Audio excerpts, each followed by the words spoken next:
मितिनीसँग मनका कुरा। यौनिक तथा लैङ्गिक अल्पसंख्यक महिला समलिङ्गी र पारलिङ्गी अधिकार, समावेशिता, व्यक्तिगत अनुभव र पहुँचका कुराहरू। पाक्षिक रेडियो कार्यक्रम मितिनीसँग मनका कुरा।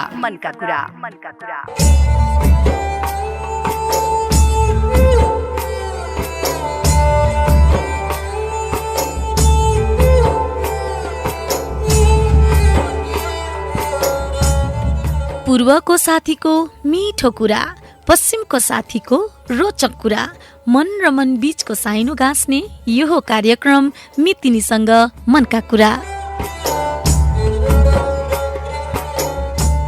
नमस्कार, कार्यक्रम मितिनीसँग मनका कुरा सुनिरहनुभएका तमाम श्रोतालाई हार्दिक स्वागत गर्दछु। म कार्यक्रम प्रस्तोता रिता। कार्यक्रम मितिनीसँग मनका कुरा लिएर तपाईहरूसँग हरेक 15 दिनमा हामी भेट्ने गर्छौं। पाक्षिक रूपमा शनिबार बिहान 7:30 प्रसारण हुने यस कार्यक्रममा हामी यौनिक अल्पसंख्यकका विषयवस्तुहरूलाई समेट्ने गर्छौं।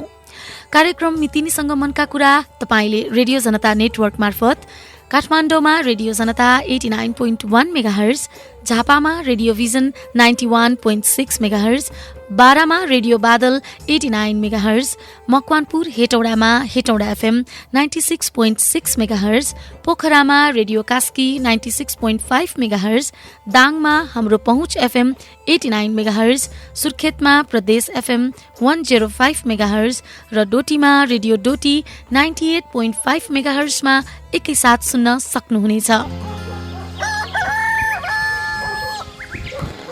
ए सानी, हजुर कता जान लागियोस्? कहाँ जानु नि? सावित्रीकोमा जान लागेको नि। के रे, तँलाई जति भने पनि लागेन होइन? गाउँभरि सावित्रीका 12-27 कुरा सुनि छैनस् र? के भनेर मुन्टिनु पर्या हो तँलाई? यहाँ यो मम्मी पनि नयाँ प्यान्ट किनेकी छे रे, त्यही भएर हेर्न बोलाकी नि। स्वास्नी मान्छे भएर स्वास्नी मान्छेसँग बिहे गर्छु भन्छे रे। सारी चोलो पनि फाली, इज्जत र जात पनि फाली, तँलाई पनि उस्तै बनाउन लागि होइन? हो भने गए हुन्छ, तेरो मुख पनि देखाउन नआइज घरमा। ती सावित्री समलिङ्गी महिला हो। हेर, बिहे उसको निजी कुरा हो। उसलाई प्रकृतिले जस्तो बनायो त्यसरी नै बाँचेकी छे। तिमी सानीलाई चाहिँ किन गाली गर्छौ? सानीलाई पनि त्यस्तै बनाइ भने जिम्मा तपाईँ लिनुहुन्छ र? मैले त जिम्मा लिइसकेँ। हाम्री सानीलाई प्रकृतिले समलिङ्गी बनायो, सावित्रीले होइन। अब सानीको मन जसरी खुसी हुन्छ हामीले त्यसरी नै स्वीकार्नुपर्छ। र अर्को कुरा, समलैङ्गिकता वा यौनिक अल्पसंख्यक हुनु प्राकृतिक कुरा हो। यसमा इज्जत जाने र आउने हुँदैन, बुझ्यौ होइन? सन् 1990 विश्व स्वास्थ्य संगठन WHO ले समलैङ्गिकता रोग नभएको स्पष्ट पारेको छ। यो फरक प्राकृतिक अवस्था हो। यसैले सम्मानपूर्वक सबैले यो समाजमा बाँच्ने वातावरण सृजना गरौँ। सचेतनाका लागि मितिनी नेपालको सन्देश।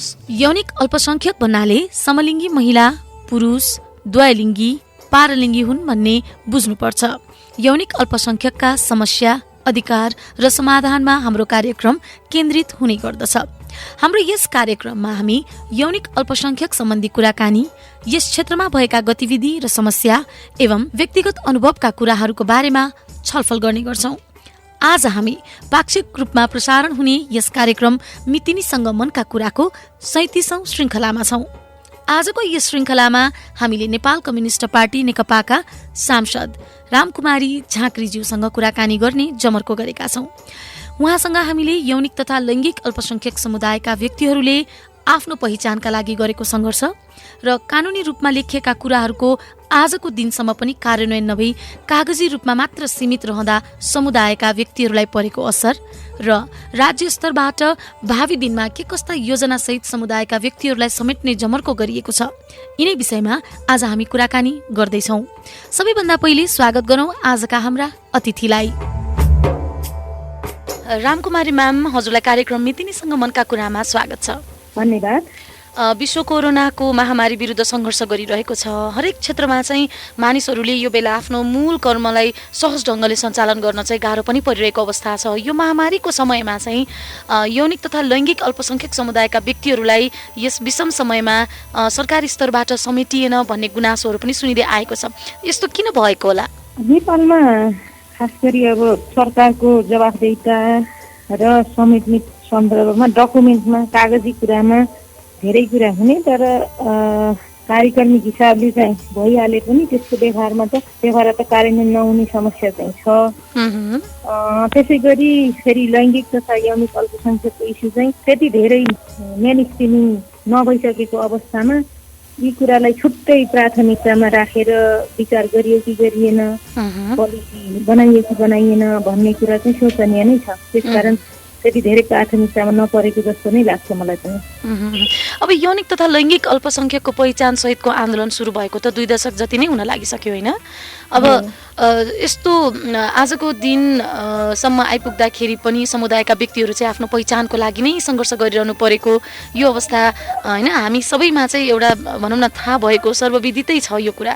यस सङ्घर्षको अन्त्य कहिले हुन्छ होला म्याम, यहाँको विचारमा के छ अलिकति बताइदिनुहोस् न। सबैभन्दा पहिले त म मान्छेलाई मान्छे भएर बाँच्ने कुराको सुनिश्चितता जति बेला हुन्छ त्यति बेला यी भएका सबै खालका असमानता विभेदहरू चाहिँ टुङ्गिन्छन् भन्ने कुरामा मैले विश्वास गर्ने भएर यसले त अब समय लिन्छ नै होला। किनभने सबैभन्दा पहिले त म लैङ्गिक हिसाबले महिला या पुरुष, लैङ्गिक हिसाबले चाहिँ यौनिक अल्पसङ्ख्यक अथवा अरू भिन्न भन्ने कुराभन्दा अगाडि म धनी या गरिब, म पहाडे या मधेसी, म गाउँको या सहरको भनेर त्यसको पहिचान बनाउनुभन्दा अगाडि सबभन्दा पहिले मान्छे र मान्छे भएको कारणले उसले पाउने सम्पूर्ण सम्मान, उसले पाउने एउटा डिग्निटी अफ लाइफ, यो रेस्पेक्टफुल लाइफ भन्ने कुरा यदि भयो भने त यसको अन्त्य हुन्छ नै।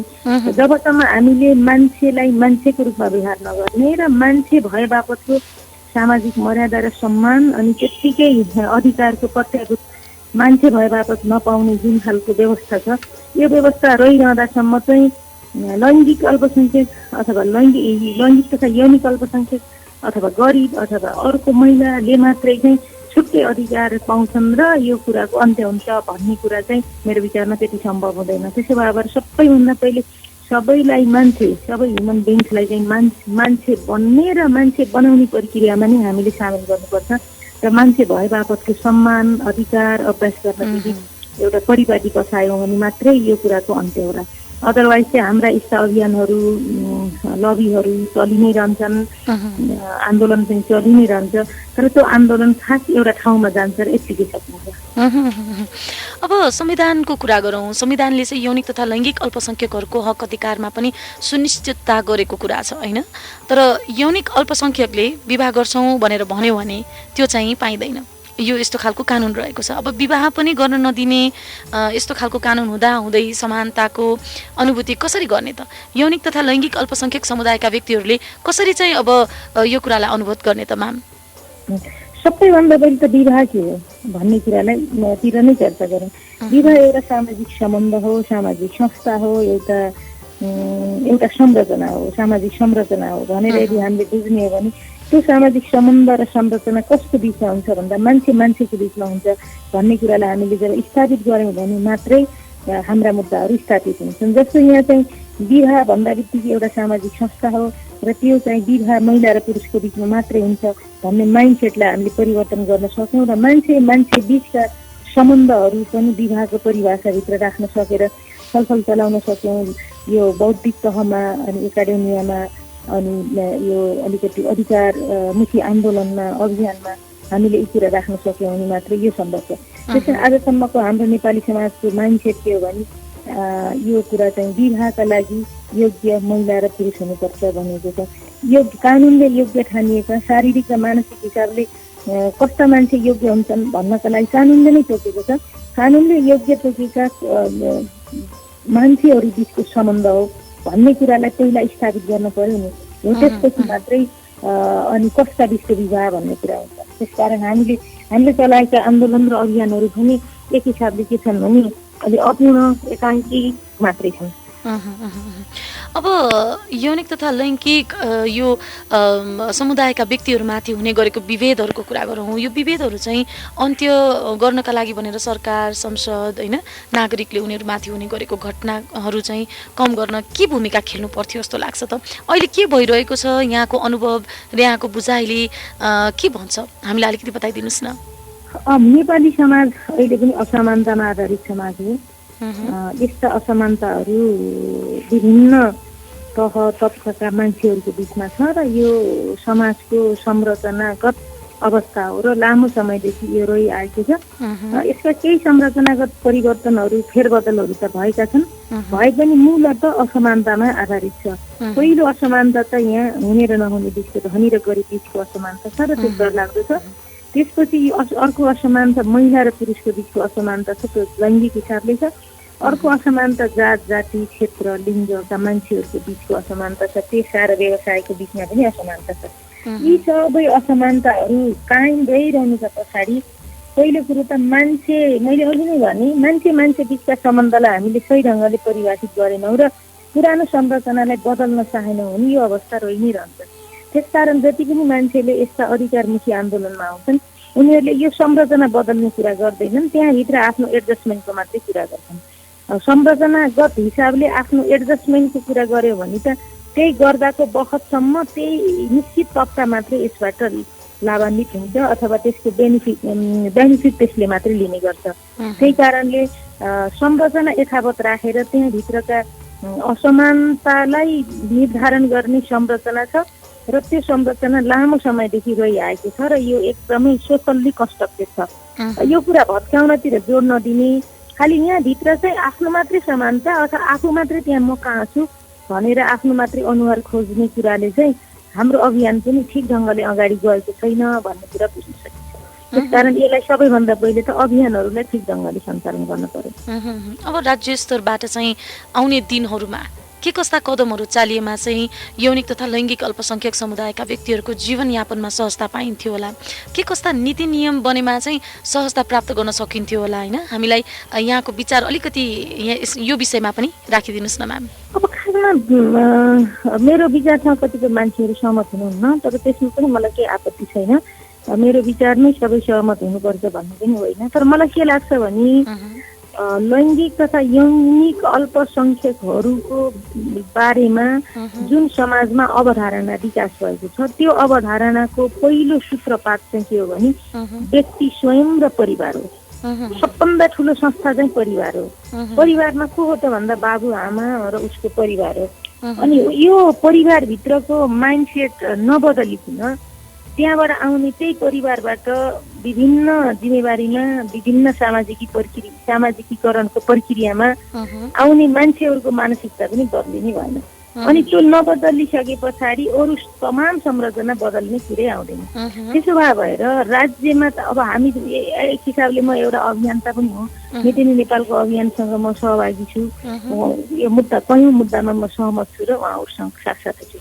अनि त्यसो गर्दा हामी जस्ता मान्छे हुँदा कतिपय हिसाबले चाहिँ पोलिसीमा चेन्ज चाहिँ ल्याउन सक्छौँ, तर त्यो पोलिसीमा चेन्ज ल्याउँदैमा केही कानुन बनाउँदैमा त्यसको इम्प्लिमेन्टेसनको पाटो चाहिँ अप्ठ्यारो किन हुन्छ भन्दा जब त्यसको रुट कजमा परिवारमा र व्यक्तिमा रहेको यस विषयको अवधारणा र बुझाइमा जब गलत अवधारणा र गलत बुझाइ छ भने यो रहँदासम्म राज्यले जस्तो पोलिसी जस्तो नीति जस्तो कार्यक्रम गराए पनि त्यो प्रभावकारी हुँदैन। उदाहरणको लागि नेपालमा छुवाछुत विरुद्धको कानुन आएको आजभन्दा 50 वर्ष अगाडि हो, तर आज पनि विद्यमान समाजमा छुवाछुत कायमै छ र त्यसलाई अझै दण्डनीय व्यवस्था गरेको पनि एक दशक भइसक्यो। तर त्यति हुँदाखेरि पनि किन छुवाछुत छ भन्दा छुवाछुत गर्न हुन्न भन्ने सचेत र कन्सियस मान्छेहरूले राज्य यन्त्रमा पुग्दा पोलिसीको लेभलमा पुग्दा कानुन बनाउने ठाउँमा पुग्दा त्यस्तो कानुन बनाए, तर त्यो कानुनलाई कार्यान्वयन नगर्ने पक्ष भनेका त प्रत्येक मान्छे थिए र त्यो सबैभन्दा सङ्गठित स्वरूप चाहिँ परिवार थियो। त्यो परिवार बदलिएकै छैन र कानुन बनाएर मात्रै पनि पुग्दैन। त्यसकारण कानुन बनाउनुभन्दा अगाडि मान्छे बदल्ने प्रक्रिया पनि सबभन्दा महत्त्वपूर्ण रहेछ।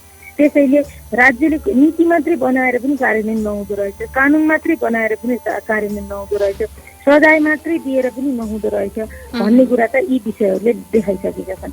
जस्तो हाम्रो नयाँ संविधानमा लैङ्गिक तथा यौनिक अल्पसङ्ख्यकहरूको विषयमा धेरै कुराहरू राखियो र सबभन्दा महत्त्वपूर्ण त समानताको हकमा नै यो व्यवस्था धारा 18 मा गरियो कि प्रत्येक नागरिकलाई कुनै लिङ्ग जाति भाषा धर्म आदि इत्यादिको आधारमा विभेद गर्न पाइने छैन भनेर समानताको हक प्रत्याभूत गरेको हो। यो समानताको हकलाई प्रत्याभूत गर्नको लागि त त्यो हकका प्रिभेल गर्ने मान्छेहरूको बिचको त्यो समानताको हक अभ्यास गर्ने मान्छे हुन् नि त सबैभन्दा पहिले। ती मान्छेहरूको माइन्डसेटमा परिवर्तन आउनु पर्यो, तिनको व्यवहारमा परिवर्तन आउनु पर्यो र मात्रै यी सबै कुरा परिवर्तन हुन्छन्। त्यसैले माथि उपरि संरचनाको कानुन परिवर्तन गरेर मात्रै परिवर्तन हुँदैन, किनभने समाजको बेसमा, आर्थिक जगमा जे कुरा, त्यसको अर्थ राजनीतिमा जे कुराहरू विद्यमान समाजमा ज्वरो गाडेर बसेका छन्, एक हिसाबले हल्लाउन पनि नसक्ने गरी बसेका छन्, त्यो संरचना कायम राख्दै माथि सानातिना टालटुले परिवर्तनले यो कुरा भत्किने अवस्था रहन्न। त्यस कारण सबैभन्दा पहिले समाजको रुटमा जरोमा रहेको सामाजिक व्यवस्था र सामाजिक राजनीतिक अर्थ राजनीतिक व्यवस्थालाई नै बदल्नुपर्छ। त्यो बदलेपछि बल्ल मान्छेका माइन्डसेटहरू बदलिन्छन् र त्यस अनुसारको उपरि संरचनामा कानुन, धर्म, संस्कार, संस्कृति, मूल्य, मान्यता, स्कुल, पाठ्यक्रम, पेसा आदि इत्यादि त्यहाँबाट बन्दै जाने हुन्छ। ती इन्स्टिट्युसनहरू बल्ल बदलिँदै जाने हुन्छ। यो प्रक्रिया लामो प्रक्रिया हो भन्ने लाग्छ मलाई। अब अलिकति रोजगार र शिक्षाको पनि कुरा गरौँ होइन। यौनिक अल्पसङ्ख्यक समुदायका व्यक्तिहरूलाई चाहिँ शिक्षा र रोजगारको लागि धेरै नै गाह्रो अप्ठ्यारो अवस्था पनि छ। हुन त यहाँले भनिसक्नु भएको छ समाजमा तपाईँ हाम्रो सोच नै परिवर्तन नभएसम्म परिवर्तन हुँदैन, कुनै पनि ठुलो चेन्जेस आउन सक्दैन भन्ने कुराहरू रहेका छन्। तर पनि देशकै नागरिक भएको नाताले पनि शिक्षा र रोजगार पाउनु त उनीहरूको नैसर्गिक अधिकार हो होइन। यो नैसर्गिक अधिकारको लागि चाहिँ कसरी उनीहरूलाई अवसर दिन सकिएला अथवा के गर्न सकिएला यो रोजगार र शिक्षामा पनि अघि बढाउनका लागि चाहिँ? समान ढङ्गले प्रतिस्पर्धा गर्ने सक्ने अवस्था नै बनाउनु पर्छ। हरेक मान्छे योग्य भएपछि र प्रतिस्पर्धी भएपछि नै यी सबै कुरा सम्भव छ। हामीले यहाँ गर्न तपाईँले उठाउन खोजेको केही लैङ्गिक अल्पसङ्ख्यकहरूको आरक्षणको व्यवस्था गर्नुपर्छ भन्ने कुरातिर पनि तपाईँले इङ्गित गर्न सक्नु भएको हो जस्तो लाग्छ मलाई। त्यस्तो पनि गर्न सकिन्छ सकारात्मक विभेदको माध्यमबाट, तर त्यो अन्तिम र प्रभावकारी सोल्युसन चाहिँ होइन। त्यसले पनि केही मान्छेहरूलाई लैङ्गिक तथा यौनिक अल्पसङ्ख्यकका केही ठान मान्छेहरूलाई अवसरको ढोका खोलिदिन्छ। आम रूपमा त्यसले असमानतालाई हटाउँदैन। त्यस कारण सबैभन्दा पहिले त मान्छे भए बापतको तिनीहरूले पाउने अधिकार अवसर समान हुनुपर्छ र समान अवसरलाई अभ्यास गर्नको लागि ती मान्छे समान रूपमा उत्तिकै प्रतिस्पर्धी हुन सक्ने गरी सामाजिक व्यवस्था बन्न पर्यो। त्यो शिक्षामा समान अधिकार हुनु पर्यो, हक हुनु पर्यो, अवसर हुनु पर्यो, यो कुरा हो। त्यसो भएर केही ठान मान्छेहरूको समानताको कुरा अथवा उनीहरूको अवसरको ढोका खोल्ने मात्रै कुराले पनि खासै परिवर्तन गर्दो रहन्छ भन्ने कुरा अहिले हामीले राजनीति, प्रशासनिक र धेरै ठाउँमा समावेशीकरणका धेरै मुद्दाहरू उठाएर त्यो कार्यान्वयन पनि गरेका छौँ एफटीआई महिलाहरू। त्यसले केही ठान महिलाहरूलाई त अवसरको ढोका खोल्यो, तर तात्विक रूपमा समाजको आधा हिस्साको रूपमा रहेका महिलाहरूको एउटा पोजिसन, एउटा अवस्था, एउटा कन्डिसन र पोजिसनमा चाहिँ खासै सकारात्मक चेन्जेस चाहिँ आएन। त्यसो भएर यसलाई पनि हामीले हेर्न सक्छौँ। त्यस्तो मामला चाहिँ हामी साउथ एसियामा पनि हेर्न सक्छौँ। बङ्गलादेश, पाकिस्तान, श्रीलङ्का, इन्डिया लगायतका मुलुकहरू जहाँ महिलाहरू राजनीतिको पल्लो तहमा, नीति निर्माणको पल्लो तहमा पुगेका छन्, त्यहाँबाट पनि हेर्न सक्छौँ। त्यसका समाजको आधारभूत संरचना नबदलिकन केही ठान मान्छे बदल्ने र तिनले प्राप्त गर्ने अवसर चाहिँ त्यो सीमित समयको लागि र सीमित मान्छेले मात्रै प्राप्त गर्न सक्छन्। त्यो आम रूपमा सबैको लागि हुँदैन। कारण के हो भने त्यो आरक्षण अथवा विशेष सुविधा भनेको केही विशेष र थोरै मान्छेका लागि मात्रै हो। अब कार्यक्रमको लगभग अन्त्यतिर पनि आइसकेका छौँ म्याम। हामी जाँदै मितिनीसँग मनका कुरा सुनेर बस्नुभएका तमाम श्रोताहरूको साथै चाहिँ यौनिक तथा लैङ्गिक अल्पसङ्ख्यक समुदायका व्यक्तिहरूलाई यहाँले के सन्देश दिन चाहनुहुन्छ? मैले त यो अभियानहरू लामो अभियान हो र यो अभियानमा हामी सबैले साथ सहयोग गर्नुपर्छ र यो अभियान सँगसँगै संरचनागत परिवर्तनका लागि पनि हामी लाग्नुपर्छ। सबै मुद्दाहरूलाई क्रस कटिङ गर्नु भनेर नचाहिने ठाउँमा पनि क्रस कटिङ मुद्दाको रूपमा हेर्ने, तर फेरि यसलाई आइसोलेटेड हिसाबले हेर्दाखेरि एउटा मात्र पर्टिकुलर समुदायको रूपमा मात्रै पनि हेर्ने। त्यसो गर्दा यी अभियानहरू सही ढङ्गले सञ्चालन नभएका पनि छन्। त्यसो भएर हामीले केही संरचनागत परिवर्तनका लागि चाहिँ सामूहिक ढङ्गले काम गऱ्यौँ भने स्टाफ चेन्जहरू ल्याउन चाहिँ सकिन्छ। हिजोभन्दा आज मान्छेको माइन्डसेटमा, सोचमा परिवर्तन आएछन्। सोचमा परिवर्तन आउनुलाई पनि संरचनागत परिवर्तन नै चाहिन्छ। त्यस कारण मान्छेको सोच कसरी बन्छ भन्ने कुरा पनि त्यो समाजको प्रत्येक दिन मान्छेले गर्ने दैनन्दिनका अन्तर्क्रिया, काम, क्रियाकलाप यी आदि इत्यादिले नै उसको सोच बन्ने भयो र सोच आफैमा बदलिन्न समाज नबदलेसम्म। त्यसो भएर सोच बदल्ने भन्दा अगाडि समाज बदल्ने अभियान नै हामीलाई त्यो लाग्यो भने चाहिँ ठिक हुन्छ जस्तो लाग्छ मलाई। निकै महत्त्वपूर्ण जानकारी गराइदिनु भयो म्याम, हजुरले अमूल्य समय दिनुभयो व्यस्तताको बावजुद पनि। यहाँलाई सम्पूर्ण टिमको तर्फबाट नै धेरै धेरै धन्यवाद छ। धेरै धेरै धन्यवाद मितिनीसँग मनका कुरा कार्यक्रमको प्रस्तुता तकनिक तपाईँ मितिनी नेपाल र जनता रेडियोलाई मेरा पनि केही विचारहरू राख्ने मौका दिनुभएकोमा। हुन्छ, हामी अहिलेलाई छुट्टिन्छौँ।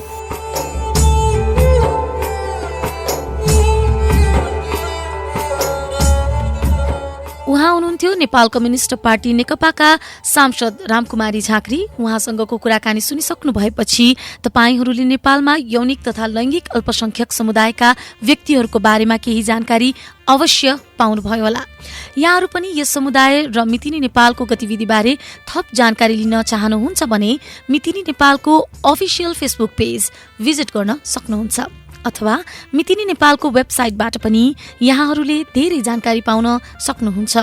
तपाईँ आफै वा यहाँहरू बस्ने वरिपरि यस्ता समुदायका कोही हुनुहुन्छ र उचित परामर्शको खोजीमा हुनुहुन्छ भने मितिनी नेपालको हटलाइन नम्बरमा सिधा सम्पर्क गर्न सक्नुहुन्छ।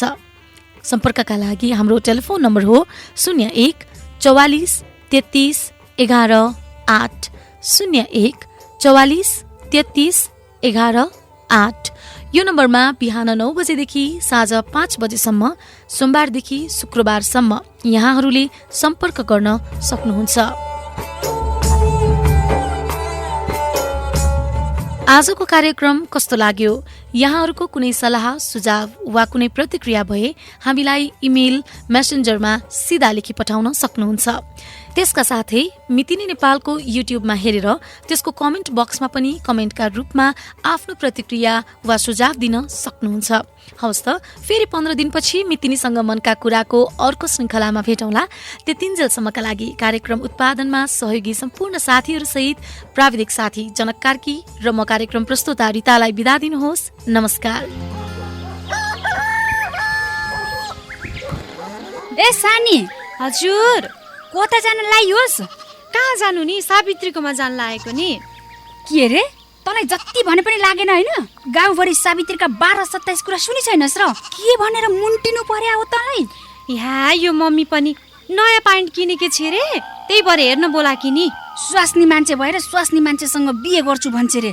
सारी चोलो पनि फाली, इज्जत र जात पनि फाली, तँलाई पनि उस्तै बनाउन लागि होइन? हो भने गए हुन्छ, तेरो मुख पनि देखाउन नआइज घरमा। ती सावित्री समलिङ्गी महिला हो। हेर, बिहे उसको निजी कुरा हो। उसलाई प्रकृतिले जस्तो बनायो त्यसरी नै बाँचेकी छे। तिमी सानीलाई चाहिँ किन गाली गर्छौ? सानीलाई पनि त्यस्तै बनाइ भने जिम्मा तपाईँ लिनुहुन्छ र? मैले त जिम्मा लिइसकेँ। हाम्री सानीलाई प्रकृतिले समलिङ्गी बनायो, सावित्रीले होइन। अब सानीको मन जसरी खुसी हुन्छ हामीले त्यसरी नै स्वीकार्नुपर्छ। र अर्को कुरा, समलैङ्गिकता वा यौनिक अल्पसंख्यक हुनु प्राकृतिक कुरा हो। यसमा इज्जत जाने र आउने हुँदैन, बुझ्यौ होइन? सन् 1990 मै विश्व स्वास्थ्य संगठन WHO ले समलैङ्गिकता रोग नभएको स्पष्ट पारेको छ। यो फरक प्राकृतिक अवस्था हो। यसैले सम्मानपूर्वक सबैले यो समाजमा बाँच्ने वातावरण सृजना गरौँ। सचेतनाका लागि मितिनी नेपालको सन्देश। मितिनीसँग मनका कुरा।